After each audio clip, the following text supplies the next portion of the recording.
নমস্কার বন্ধুরা, আজকে তোমাদের সাথে শেয়ার করব চটজলদি একটা ননভেজ 1 পট মিলের রেসিপি। হাতে সময় খুব কম থাকলে 10 থেকে 15 মিনিটেই এটা বানিয়ে নিতে পারবে। তো চলো। তো আজকে এই 1 পট মিলটা বানাতে লাগছে আমাদের এখানে আছে 500 গ্রাম চিকেন। এগুলো কারি কাট করা আছে। আপনারা চাইলে বড় পিস নিতে পারেন, বাট বড় পিস নিলে একটু সেদ্ধ হতে সমস্যা হবে, কারণ আমরা চিকেন আলাদা করে সেদ্ধ করব না, পুরো চিকেনটা ভাতের সাথেই সেদ্ধ হবে। তো নেক্সট আসছি কিছু ভেজিটেবলস। এখানে আছে গাজর, বিনস, ক্যাপসিকাম, টমেটো। এই 4 রকম সবজি আমাকে এখানে একদম কুচনো আছে। এখানে আছে চপড পেঁয়াজ, একদম ছোট ছোট কুচি করা আছে। এখানে আছে কিছুটা গ্রেট করা আদা, আর আছে কিছুটা রসুন কুচি। আর এখানে কিছু বেসিক ফোড়নের জন্য গোটা মশলা আছে।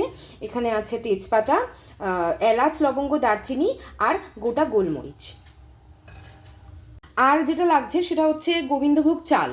আমি এই প্রিপারেশনটা গোবিন্দভোগ চালেই করছি, কারণ এতে খুব বেশি মশলাপাতি যেহেতু পড়বে না। আর গোবিন্দভোগ চালের একটা আলাদা রকমই সুবাস আছে, সবাই জানেন, আমার ভীষণ ফেভারিট। আপনারা চাইলে এটা বাসমতি চাল দিয়েও করতে পারেন, বাট গোবিন্দভোগ চালের টেস্টটা আরও সুন্দর হবে। আর এখানে গোবিন্দভোগ চালটা আমি ধুয়ে জল ঝারিয়ে রেখে দিয়েছি। এবার এর মধ্যে দেব পেঁয়াজ কুচি।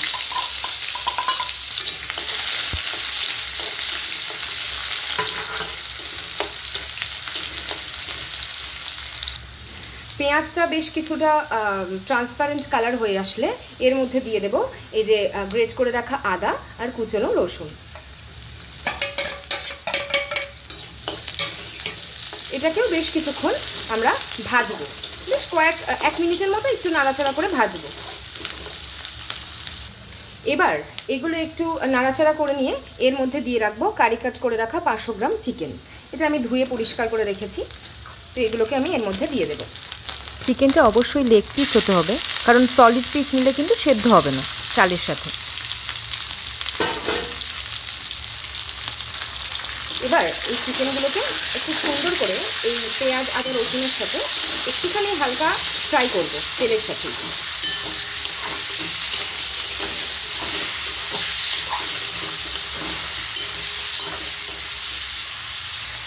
এর মধ্যে দেবো একটুখানি অল্প করে নুন চিকেনের মধ্যে, যাতে চিকেনের জলটা বেরিয়ে চিকেনটা নরম হয়ে যায় খানিকটা নাড়তে নাড়তে। চিকেনটা হালকা নাড়াচাড়া করে একটু দেখো সাদা মতো কালার হয়ে এসছে। এর মধ্যে আমরা দিয়ে দেবো কুচনো টমেটোগুলো।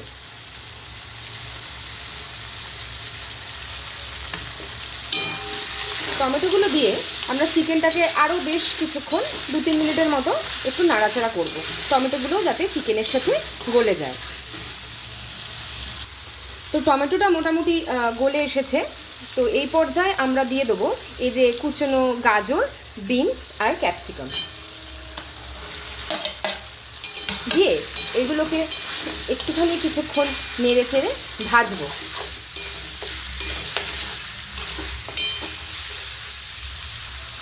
আর এই পর্যায়ে আপনারা চাইলে একটু চেরা কাঁচা লঙ্কাও অ্যাড করতে পারেন, বাট আমরা ঝাল খাই না, আমার মেয়েও খায় না, আমার হাজব্যান্ডও খায় না, সেই জন্য আমি এটা ঝালটা স্কিপ করে গেলাম। আপনারা চাইলে চেরা কাঁচা লঙ্কাও অ্যাড করতে পারেন। এবার বেশ মিনিট 3 জন্য সমস্ত সবজিগুলো চিকেনের সাথে নাড়াচাড়া করে এর মধ্যে আমরা অ্যাড করে দেব আগে থেকে ধুয়ে জল ঝরিয়ে রাখা গোবিন্দভোগ চালটা।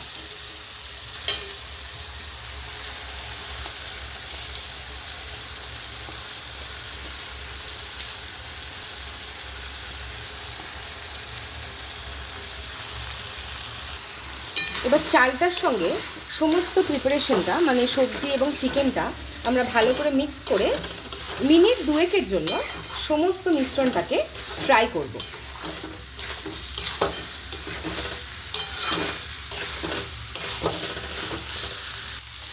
আর ভাজতে ভাজতে এটার যে কি দারুণ একটা সুগন্ধ বেরোবে, মানে রান্না করতে করতেই আমার তো খিদে পেয়ে যাচ্ছিল।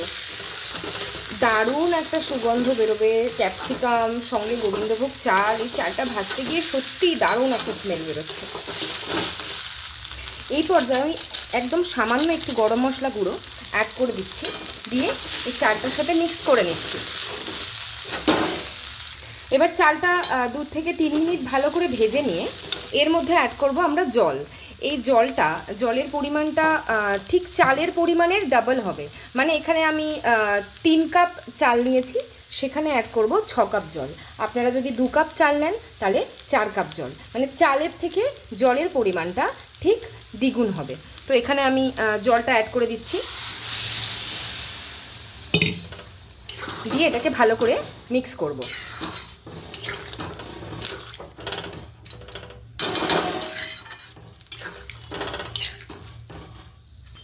এই পর্যায়ে আমি এখানে অ্যাড করব স্বাদ মতো একটু চিনি, সামান্য, কারণ একটু মিষ্টি মিষ্টি খেতে হবে। আর দিয়ে দেব পরিমাণ মতো নুন। তবে নুন দেওয়ার আগে একটু কিন্তু খেয়াল রাখবেন, কারণ চিকেনটা আমি যখন কড়াতে দিয়েছিলাম তখনও কিন্তু আমি সামান্য নুন অ্যাড করেছিলাম। তো আপনারা একটু চেখে দেখে নেবেন। তো এই চিনি আর নুন অ্যাড করে এটাকে সুন্দর করে মিক্স করে দেবেন। দেখুন কি কালারফুল দেখতে লাগছে। এবার এই নুন চিনি সমস্ত কিছু মিশিয়ে নিয়ে এটাকে আমরা ঢাকা দিয়ে দেবো কিছুক্ষণের জন্য, গ্যাসটা সিমে করে দেব। যতক্ষণ ফুটবে গ্যাসের হিটটা লো টু মিডিয়াম থাকবে। ঢাকা খুলে এটা মোটামুটি রেডি হয়ে গেছে। আর নামানোর আগে এতে অ্যাড করব এই যে সামান্য একটু ঘি উপর থেকে ছড়িয়ে দেব সুন্দর গন্ধের জন্য। আর দিয়ে দেব কুচনো ধনেপাতা। ঘি আর ধনেপাতা দিয়ে এটাকে গ্যাসটা অফ করে মিনিট 5 জন্য দমে বসাবো। গ্যাসটা অফ করে কিন্তু, হ্যাঁ, 5 মিনিটের জন্য দম হবে। এবার পাতে নিয়ে জাস্ট গরম গরম তুলে মুখের মধ্যে পুরে দিন।